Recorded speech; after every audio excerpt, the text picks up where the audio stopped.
देखिए स्टूडेंट, हम कंस्ट्रक्टर के बारे में बात कर रहे थे। कंस्ट्रक्टर काम आता है मेंबर वेरिएबल्स और ऑब्जेक्ट को इनिशियलाइज करने के लिए। क्या मतलब होता है इसका भी एक एग्जांपल से हम देखेंगे। इसकी जो मेन प्रॉपर्टीज है वो ये हैं। This is a default constructor. Default constructor इसका एक टाइप होता है, और भी टाइप्स होते हैं, हम उनके बारे में बात करेंगे। कंस्ट्रक्टर क्या होता है पहले ये देख लेते हैं। कंस्ट्रक्टर हमने बात किया कि वैल्यूज को इनिशियलाइज करने का काम आता है। सेकंड ये है कि इसका जो नेम होता है वो आपकी क्लास के नेम के एकदम सेम होता है। अगर क्लास का नेम एक्स वाई जेड है, तो जो आप कंस्ट्रक्टर बनाएंगे, कि कोई भी पैरामीटराइज कंस्ट्रक्टर बनाइए, नॉर्मल बनाइए, सारे कंस्ट्रक्टर्स का नेम भी सेम होगा। ठीक है। फंक्शन के केस में ऐसा नहीं होता है, फंक्शंस का नेम कुछ भी हो सकता है। ठीक है। और इसका तीसरा जो इम्पोर्टेंट एस्पेक्ट है वो ये है कि doesn't have a return type. तो इसका कोई रिटर्न टाइप नहीं होता, ये फंक्शन कुछ भी रिटर्न नहीं करता है। ठीक है। तो ये चीज़ों को हम जब लेके चलेंगे तो एक एग्जांपल है, नाम है इसका कंस्ट्रक्टर डेमो।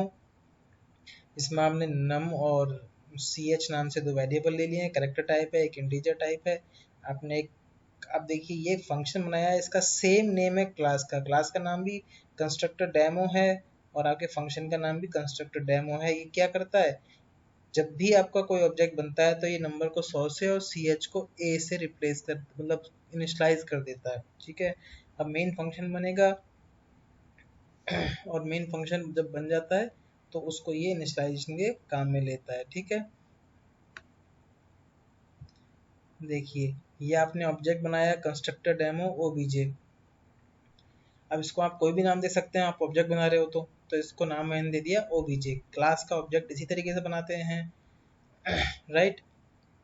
अब आपने जैसे ही ऑब्जेक्ट बनाया तो वो जो कंस्ट्रक्टर हमने बनाया था, वो डिफॉल्ट कंस्ट्रक्टर था, वो ऑटोमेटिकली कॉल हो गया इस ओबीजे के बनते ही। आपको और कुछ नहीं करना, राइट। और आप चाहें तो नम और सी एच की वैल्यू को प्रिंट करा के देख लें, तो जो रिजल्ट आएगा वो आपका क्या आएगा, 100 राइट। और कंस्ट्रक्टर और मेंबर फंक्शन में क्या फ़र्क होता है, कंस्ट्रक्टर क्या होता है, वो सेम चीज़ें जो मैंने आपको बताई है वो आप पढ़ लीजिएगा। सेम ही इसके जो हैं वो रीजंस होंगे आपको जो मिलेंगे, राइट। अब टाइप्स ऑफ कंस्ट्रक्टर देखते हैं एक बार। इसका और देख लीजिए मॉडल। अगर क्लास का नाम एक्स वाई जेड है तो कंस्ट्रक्टर का नाम भी एक्स वाई जेड ही होगा। ठीक है। और ये जो कंस्ट्रक्टर है ये किसका एग्जाम्पल है, जब कंपाइलर खुद से डिफॉल्ट कंस्ट्रक्टर जो है, आप जब कुछ भी नहीं करते हैं, कोई भी कंस्ट्रक्टर क्लास में नहीं बनाते हैं, तो भी ये कंस्ट्रक्टर कॉल होता है, जिसका नाम होता है डिफॉल्ट कंस्ट्रक्टर।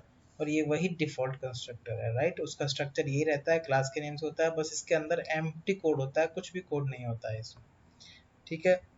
अब टाइप्स ऑफ कंस्ट्रक्टर के बारे में अगर हम बात करेंगे, तो कंस्ट्रक्टर के काफ़ी सारे टाइप्स होते हैं, डिफ़ॉल्ट कंस्ट्रक्टर और पैरामीटराइज्ड कंस्ट्रक्टर।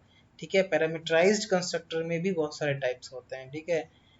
अब जो डिफ़ॉल्ट कंस्ट्रक्टर होता है, इसका क्या सीन है, default constructor doesn't have any arguments, right. कैसे, देखिए एक एग्जांपल आप देखिए सामने। इस एग्जाम्पल के अंदर ये हमने एक क्लास बनाई है, इस क्लास के सेम नेम से एक फंक्शन बनेगा जिसको हम कंस्ट्रक्टर बोलेंगे। जो हाईलाइट कर रखा है ये आपका कंस्ट्रक्टर है। ठीक है। अब इसके अंदर इसने क्या किया है, देखो यहाँ से आर्ग्यूमेंट खाली रखा हुआ है, इसमें कोई आर्ग्यूमेंट ने नहीं डाला है, सिर्फ हमें प्रिंट कराया है। तो ये हमारा जो है कंस्ट्रक्टर हो गया। ठीक है। अब जब हम इसको मेन मेन फंक्शन बनाएंगे, और मेन फंक्शन के अंदर जब हमने इस तरीके से दो ऑब्जेक्ट बनाए, तो ऑब्जेक्ट बनते ही ये तो बाय डिफ़ॉल्ट क्रिएट हो गई। जब फर्स्ट ऑब्जेक्ट बनाया तो भी ये क्रिएट होगा, तो ये एक बार ये प्रिंट करेगा, फिर दोबारा ऑब्जेक्ट बनाओगे, फिर ये फंक्शन कॉल होगा, फिर ये प्रिंट होगा। इसीलिए आउटपुट में दो बार वेलकम टू बिगिनर्स बुक जो है वो प्रिंट हो रहा है। ठीक है। सिंपल एग्जाम्पल है। ये पैरामीटराइज कंस्ट्रक्टर का एग्जाम्पल है। पैरामीटराइज कंस्ट्रक्टर किस तरीके से काम करता है ये थोड़ा देख लीजिए। These types of constructor allows us to pass arguments while object creation। ठीक है। आप जब ऑब्जेक्ट बनाते हैं तो ये आर्ग्यूमेंट पास करने के काम आते हैं। कैसे आता है, ये एक डिफ़ॉल्ट कंस्ट्रक्टर तो हमारा इस तरीके से बनता है। तो हमने मान लीजिए पैरामीटराइज कंस्ट्रक्ट, डिफॉल्ट कंस्ट्रक्टर के अंदर हम कुछ भी आर्ग्यूमेंट पास नहीं करते हैं, ये हमने आपको बताया था। तो ये जो है आपका डिफॉल्ट कंस्ट्रक्टर है। फिर उसके बाद में ये जो है आपका पैरामीटराइज कंस्ट्रक्टर है। इस पैरामीटराइज कंस्ट्रक्टर में आपने क्या किया है, एक्स वाई जेड के में इंट ए और इंट बी दो आर्ग्यूमेंट पास किए हैं, और अंदर आप कोई भी सेट कर सकते हो वैल्यूज को इसके अंदर। और यहाँ से आपने जब इसका ऑब्जेक्ट बनाया क्लास का एक्स वाई जेड का, ओबीजे नाम से आपने ऑब्जेक्ट बनाया, उसमें आपने यहीं से वैल्यू पास कर दी 10 और 20, तो वो यहाँ से इस कंस्ट्रक्टर में, पैरामीटराइज कंस्ट्रक्टर में पास हो जाती है। ठीक है, तो आपका पैरामीटराइज कंस्ट्रक्टर इस तरीके से चलता है। देखिए इसका एग्जांपल ये एक क्लास बनाई है ऐड नाम से, इसका कंस्ट्रक्टर बनेगा same name of class, add नाम से ही हमने कंस्ट्रक्टर बनाया, दो आर्गुमेंट इसमें पास किए, और सी आउट में हम क्या प्रिंट कर रहे हैं, नंबर 1 प्लस नंबर 2। और इसके ऑब्जेक्ट बनाना पड़ेगा क्लास का। क्लास का ऑब्जेक्ट हम हमेशा इस तरीके से बनाते हैं, क्लास का नाम, फिर उसका कोई भी आइडेंटिफायर नाम रख दीजिए, हमने obj1 रख दिया, इसमें दो वैल्यूज पास कर दी, तो ये सिंपली एडिशन करके हमको दे देगा। हमको इसके लिए स्पेसिफिक कोई फंक्शन बनाने की ज़रूरत नहीं है। अब हमने दो ऑब्जेक्ट बनाए थे, एक ऑब्जेक्ट जो दूसरा बनाया उसमें 50 और 60 पास किया है, आउटपुट में दोनों का एडिशन हमारे पास आ गया।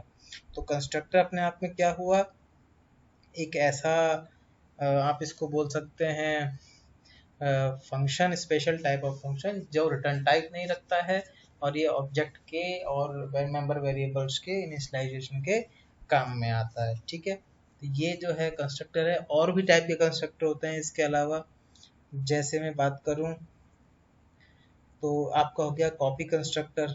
ठीक है, कॉपी कंस्ट्रक्टर काफ़ी इंटरेस्टिंग कंसेप्ट है। ये क्या कर ये आपका देखिए कॉपी कंस्ट्रक्टर के बारे में बात कर रहे हैं। कॉपी कंस्ट्रक्टर क्या करता है, जैसे मान लीजिए आपने कोई एक ऑब्जेक्ट लिया, किसी क्लास का ऑब्जेक्ट बनाया P1 नाम से, उसमें आपने 5 वेरिएबल्स को इनिशियलाइज करा रखा है। अब आपने मान लीजिए उसी वेरिएबल जो ऑब्जेक्ट है उसका कोई क्लास बनाया P2, कोई ऑब्जेक्ट बनाया P2 नाम से। अब उस P2 में भी आप चाहते हो कि वही इनिशियलाइजेशन आ जाए जो हमने P1 में किए हैं। ठीक है, तो वो करने के लिए आप जब P1 को P2 में एज एन आर्ग्यूमेंट पास करते हैं तो वो कॉपी कंस्ट्रक्टर काम करता है। आपको कैसे काम करता है मैं आपको दिखाता हूँ। ठीक है, इसका जो वो रहता है फॉर्मेट कुछ तरीके से रहता है, क्लास का नेम अंदर कॉन्स्ट लगाते हो आप। ठीक है, और उसके बाद में class name and old object आता है, एड्रेस ऑफ क्लास नेम आता है और एड्रेस ऑफ ओल्ड ऑब्जेक्ट। इस तरीके से आप m% ऑफ ओल्ड ऑब्जेक्ट देते हैं। और ये आपके देते हैं क्योंकि आपको वैल्यू पास बाय वैल्यू जो है वो यूज़ करना होता है। ठीक है, तो दो तरीके से आप वैल्यूज़ को पास करते हो फंक्शन को, pass by value, pass by reference. ठीक है, एक में आप वैल्यूज़ पास करते हो और एक में आप उसका रेफरेंस पास करते हो, तो उस तरीके से आप पास कर रहे हो। तो अब देखिए आप इसके अंदर जब आप चेक करेंगे तो इसका एग्जांपल में हम सीधा देखते हैं, उससे और अच्छे से समझ में आएगा।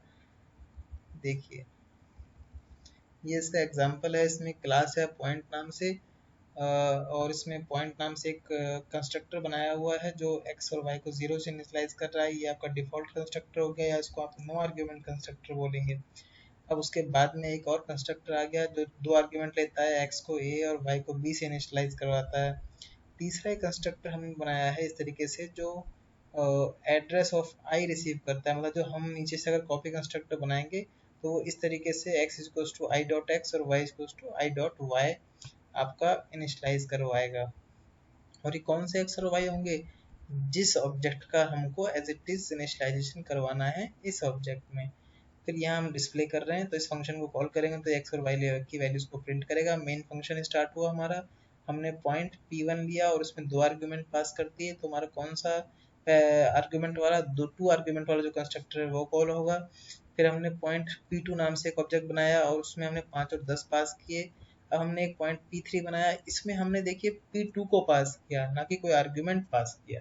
जब हमने P2 को पास किया इसका मतलब ये हुआ कि जो P2 के 5 और 10 हैं ये पास होने चाहिए। कहाँ पास होने चाहिए, ये पास होने चाहिए ऊपर, जहाँ पर आपका आप हमने फंक्शन बनाया है, और वहाँ पर आई डॉट एक्स और आई डॉट वाई क्या होंगे, ये हो गया 5 और ये हो गया 10। तो x में 5 और y में 10, तो जो वैल्यूज आएंगी वो उसी हिसाब से आपकी आएंगी। ठीक है, और जो एक आपने P4 बनाया है, P4 में कौन सा आर्ग्यूमेंट कौन सा कॉल होगा, अगर आपने कोई डिफ़ॉल्ट कंस्ट्रक्टर नहीं बना रखा है खुद से, तो फिर आपका कंस्ट्रक्टर कौन सा कॉल होता है?